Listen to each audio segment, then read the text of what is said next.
How's it going, YouTube? Welcome back to the kitchen table. Now, in this episode of the kitchen table, we're going to be doing our card of the week. Now, I know I'm used to doing it on Wednesdays. Sometimes I don't even get to it, but today I'm doing it on Tuesday, so I'm doing it a little bit early.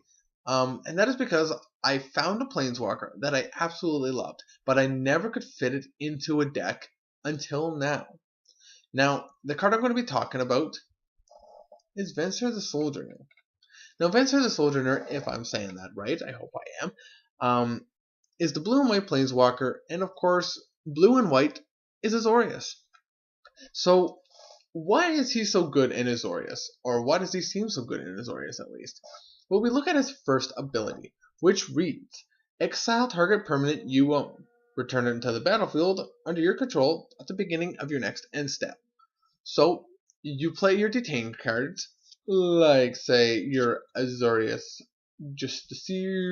I honestly I can't pronounce some of these guys' names. But you play her. This card costs 4 and 2 white for 2/2 to detain up to 2 target permanents your opponent controls.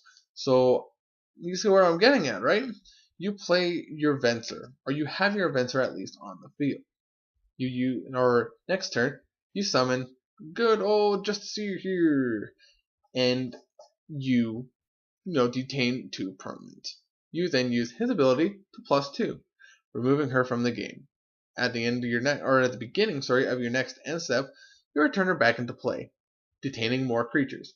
This allows you to continuously keep Venser alive, as it's going to continuously detain your opponent's creatures so they cannot attack you. Another really nice thing that you can do is you use Venser the Soldier. You remove one of your creatures you want to keep from the game. You then Supreme Verdict.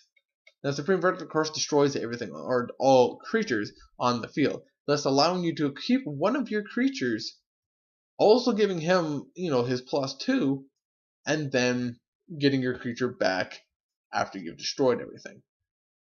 And of course, once Venser's final ability, or once you're actually able to use his final ability, you get -8. Now, you get an emblem, which whenever you play a spell, you can remove target permanent from the game. Which is really nice because you play your Venser, you summon your detain creature. Your detain creature will then detain something, and because you played a spell, you can then exile another. Now, of course, I haven't really talked about his other ability, which you do -1, and your creatures are unblockable. This is actually it's rather nice. I have won games. I used to have Venser in my blue whitish. It was more of a blue artifact deck, but I did splash a little bit of white in there so you could use the Venser. And I did play him in there, so when I played him, I could -1, make all my guys unblockable, and pretty much win the game. So you can use that ability. But I'd have to say I'd be more focused on giving my guy, or detaining, or bringing up my detains, removing him from the game, bringing him back, detaining again, allowing him to stay alive, so that I could actually pull off his ultimate.